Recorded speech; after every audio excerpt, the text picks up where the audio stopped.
Hello बच्चों, चलिए प्रश्न पढ़ते हैं। अगर लिखित आवर्त दशमलव के मान प्रिमेय संख्या के रूप में व्यक्त कीजिए। 1.723 2 पे हमारा बिंदु लगा हुआ है, 3 पे बिंदु है, 3 से हमें बोलते हैं आवर्ती। ये आवर्त है, इसका अर्थ है कि हमारा 2 और 3 जो अंक है वो बार बार इनकी पुनरावृत्ति हो रही है और ये पुनरावृत्ति लगातार चलती जा रही है अनंत पदों तक। तो देखो भाई, अब हम बात करेंगे मुख्य अवधारणा। तो देखो हमारा जो प्रश्न है उसके अंदर हमें प्रिमेय संख्या की बात की गई है। तो सबसे पहले हम बात करते हैं प्रिमेय संख्या के लिए। तो देखो हमारी प्रिमेय संख्या है वो क्या होती है?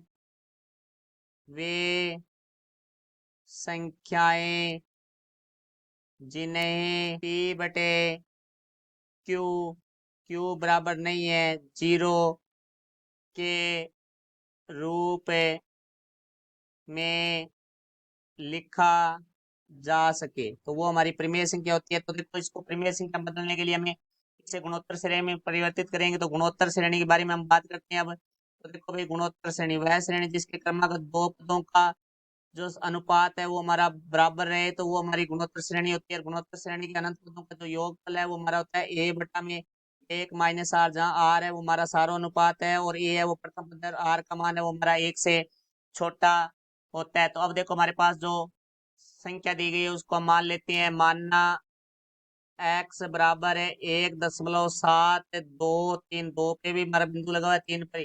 तो यहाँ 2 और 3 पे हमारी आवर्ती है, इनको हम आवर्ती बोलते हैं। तो देखो भाई, यहाँ से अब इसको हम इस तरह से लिखते हैं कि हमारी एक गुणोत्तर श्रेणी बन जाए। तो x को देखो हम लिखेंगे 1.7 2 3 2 3 2 3। इस तरह से ये संख्या हमारी लगातार चलती जाएगी क्योंकि यहाँ आवर्ती लगी। आवर्ती का अर्थ है कि ये संख्या पुनरावृत्ति हो रही है। तो देखो x बराबर हमारा आ जाएगा 1.7 प्लस हम इसको लिखेंगे 0.023 प्लस 0.00023 प्लस 0.0000023 प्लस इस तरह से ये डैश डैश अनंत पदों तक चलेगी क्योंकि अब इसका हम योग करेंगे तो वापिस ये हमें मान मिल जाएगा।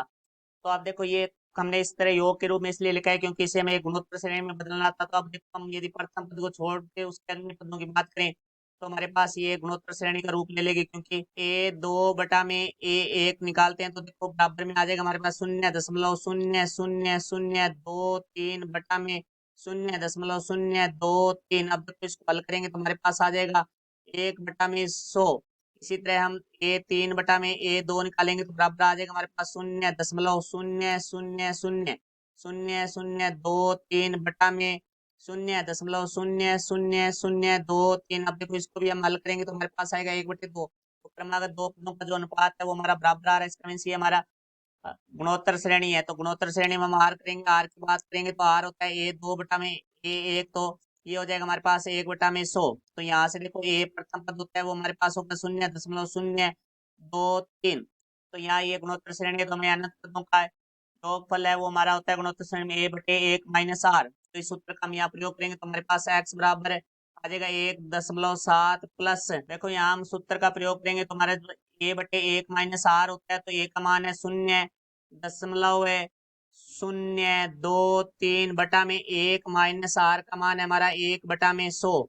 तो यहाँ से इसको हल करेंगे तो x बराबर 1.7 प्लस 0.023 बटा में हमारा जो 100 है वो लेस है आ जाएगा। तो यहाँ से 100 -1 हो जाएगा। तो यहाँ से x बराबर हमारे पास आ जाएगा 1.7 प्लस 0.023 बटा में 100 में से 1 घटाएंगे 99 बटा में 100। तो देखो भाई, जो 99/100 है हमारा वो भाग में है तो इसको गुणा में लाएंगे तो 100/99 हो जाएगा। तो x बराबर यहाँ से आ जाएगा 1.7 प्लस 0.023 गुणा 100 बटा में 99। तो यहाँ से देखो, x बराबर 1.7 था, यहाँ से एक अंक के बाद दशमलव हटाएंगे तो बटा में 10 लग जाएगा। तो 17 बटा में 10 प्लस 0.023 को हम 100 से गुणा करेंगे तो हमारे पास आ जाएगा ये 2.3 बटा में 99। अब हम 10 और 99 का लैस लेंगे तो x बराबर आ जाएगा हमारे पास 10 और 99 का जो लैस है वो होगा 990। तो यहाँ देखो हमारे पास संख्या है एक 17। 17 को हम 99 से गुणा करेंगे तो 17 गुणा 99 प्लस हमारे पास है 2.3 गुणा में हम इसको 10 से गुणा करेंगे। तो यहाँ से देखो भाई, x बराबर हमारा आ जाएगा 1683 प्लस 23 बटा में 990। तो x बराबर हमारा आ जाएगा 1683 में। अब देखो हम 23 जोड़ेंगे तो हमारे पास आ जाएगा ये 1706 बटा में 990। तो ये हमारी p बटा q के रूप में आ गई है संख्या। तो देखो भाई हमने जो x माना था वो माना था 1.723।